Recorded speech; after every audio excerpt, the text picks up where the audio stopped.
Be excellent to each other. And party on, dudes!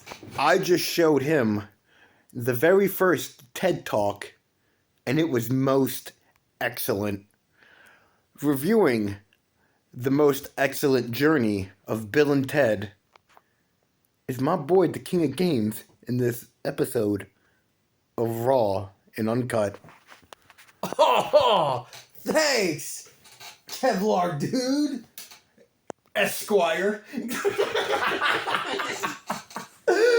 Oh man, so I love a lot of things about the 80s. This is my second time watching it. I think you know this about me. Yeah. From music, movies, cars, actors, just a lot of things I love about the 80s.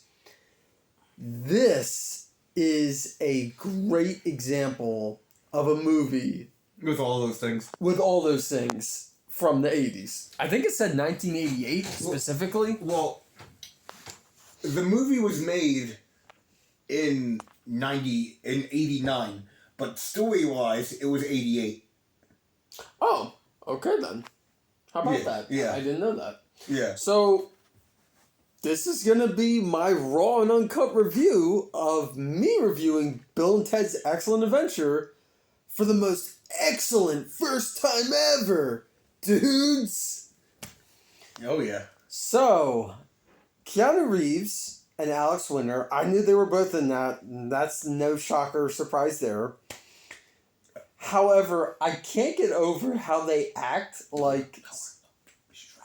However, I can't get over how they act like stoners. Oh, because they are. And throughout the whole entire movie. I told you, it's going to be weird because Keanu Reeves went from stoner to then Neo to then John Wick. Yeah. So, to find out that John Wick was a freaking stoner? Yeah. So, that to me is really funny. However, that is the mark of a really good actor or actress when they can play different characters in different types of roles in different movies that well. Yeah. So I'm going to look something up because don't quote me on this, I'm going to look this up. Okay. I think this is his first movie. I wouldn't know that, yeah.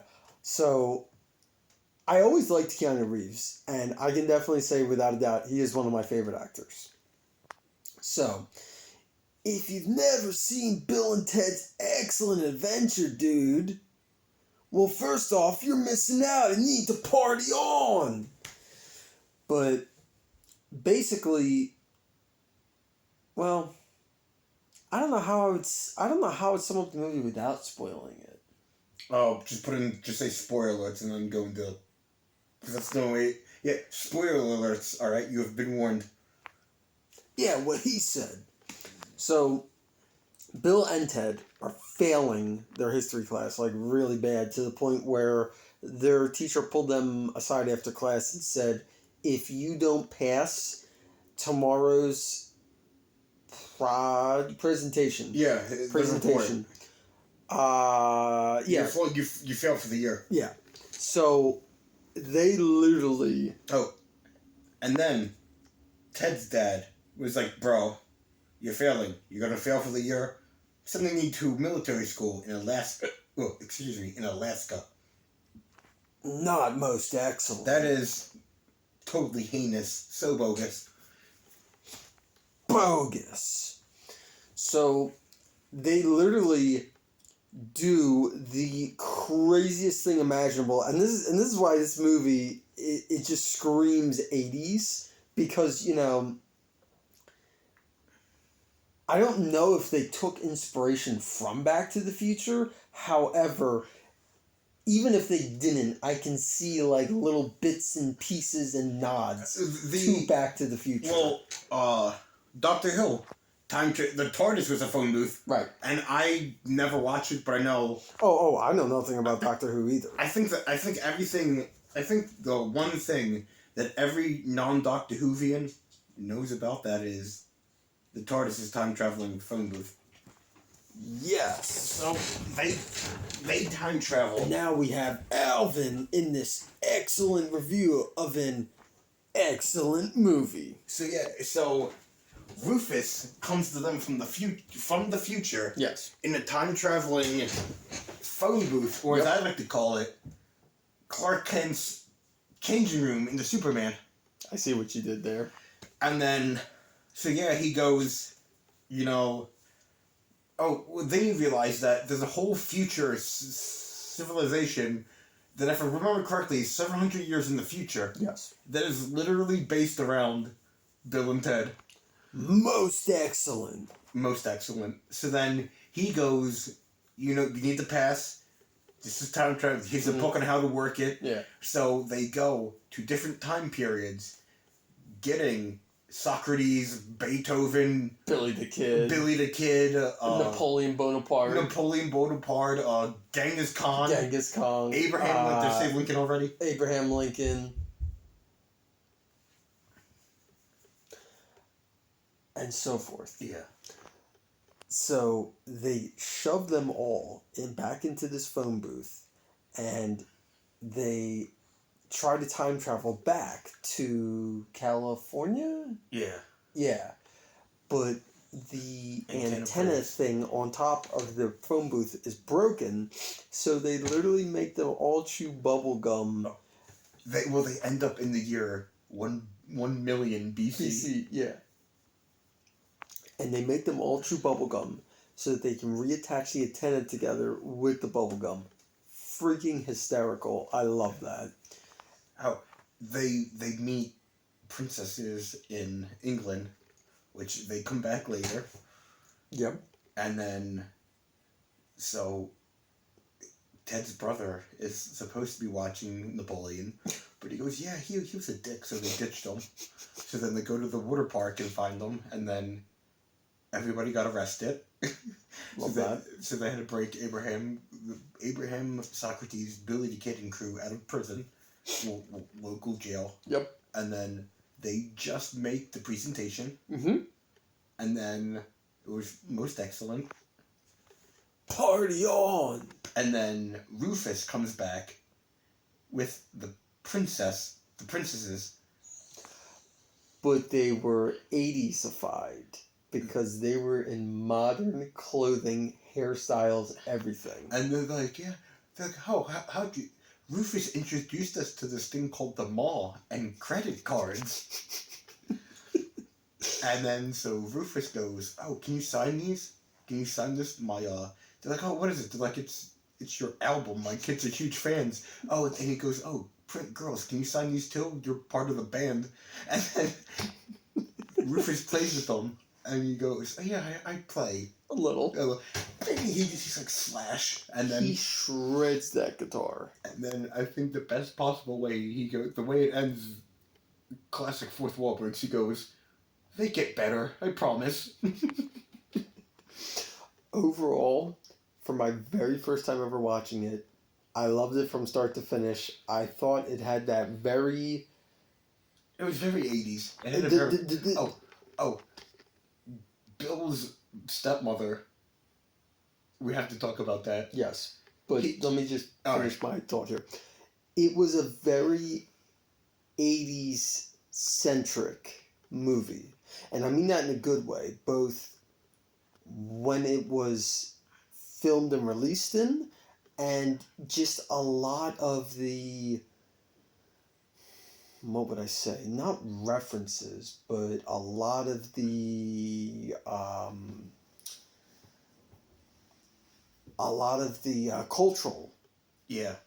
cultural references that were in the movie, like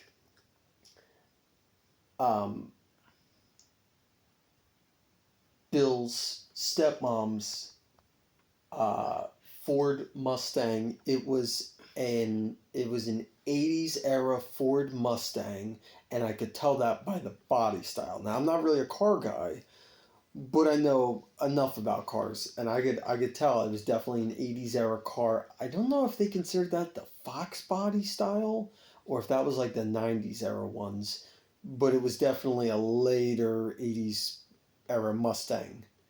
So that was cool. the convenience store it was definitely based off of 7-Eleven. Yeah, the Circle K. Yeah, the Circle K. Yeah, that was so 7-Eleven. I think they even had slushies in the window Yeah. or something like that. Yeah, so it was definitely inspired by 7-Eleven. Since we're talking about his stepmom, his stepmom was a senior, so I think Bill and Ted in this they were seniors. So I'm gonna guess like 17, 18 years old. Yeah. Yeah. So he goes, hey Missy, and he's like, Mom, and then he goes, dude, she was a senior when we were freshmen, and his dad was like, like 40, 45. Yeah. And she was. I guess that was like kind of 80s back then. I guess I don't know. I loved how they just didn't question it and just totally went Oh. with that. I was like, savage. There's a twist in Bogus Adventure, the second one, and you're gonna laugh your ass off with that one. You better not spoil it. Oh, I won't. I'm just Good. saying you're gonna laugh. You're gonna Okay. laugh when we watch it. You're gonna laugh your ass Good. off. 'Cause she's in it again. Okay. And that's I all like I'm gonna that. tell you. I like That's all I'm that. gonna tell you. Okay. So, I loved it. I Would you say it was most excellent? Of course, dude. It was most excellent. Party on. Nice. I had to. Oh yeah. Yeah, no, from start to finish, I thought that was great. The 80s references. I loved the cultural 80s impact this movie had, or the 80s cultural impacts that were in this movie were just great. Phone booths at that time were still used. They were everywhere. They were still used. So I think they were still used. or I guess I should say were still in operation. I think they were. I want to say they weren't. I think probably mid 2000 when. Cell phones. Yeah, and then you barely see them anymore because Yeah. smartphones and because you have to think the first cell phone was the early version is was early 90s. It was the brick. Yeah. So Nokia, Motorola. yeah. So then now so now it's it's literally a computer that can fit into your pocket. In your hand. Yeah. You can play games on it, Yep. and then I feel like well, I don't feel like it because it is. Phone booths are so obsolete. The only time they really get used are for time travel movies or Clark Kent. Superman, where the movies where he now in the cartoons they took that out of the because I'm rewatching Superman the animated adventures, which is 97, Mm-hmm. and he doesn't even do that anymore in that Oh, come on. yeah, because he does the thing where he runs into the alley, he rips the shirt, And he just does that. yeah, Okay. yeah. So it's Man, that's yeah, that's the movies it was the phone booth. yeah, that was cool. Oh, they took the fun out of that. Yeah, but yeah, it's they're so it's they're now in museums of. Basically, yeah. I would have loved to use phone booth, bro. Exactly. Which reminds me, since we're on the topic of phone booth, there was a movie, if I can find it, it's called Phone Booth. Okay. The whole movie takes place in a phone booth, and if there's a sniper in the building, and if this guy leaves the phone booth, the guy goes, "I will kill you." It's actually pretty good. If I can find, And I will find you. and I will kill you in phone booth. Yes. But if I can find it, I'm pretty sure I can find it on YouTube. Okay. But we'll watch it. But now I am getting off topic here, so. That's okay. So, yeah, all in all, I loved it from start to finish. I didn't even. I've seen snippets and clips of it from here and there, but I've never actually sat through and watched it. So now that I have, I can say I loved it from start to finish, and for being only an hour and It was. 30 minutes. I think it was an hour 27. Let me check because I don't think it was a full. Yeah, hour it was not that long, really, and it held and kept my attention the whole entire time. I was not bored at all watching that, so that's always a good thing. It was. Let me see. exactly a minute 30. Hour 30 seconds. Out. An hour and 30 minutes. 1 hour and 30 minutes. It was Why an did I hour say and- seconds? Yeah, I don't know why I said that. Okay, so yeah, I loved it. He Stay tuned for when we take a bogus journey. And then after bogus journey, it'll be time to face the music. he said it. Because we will watch all three of them. Party on, dudes.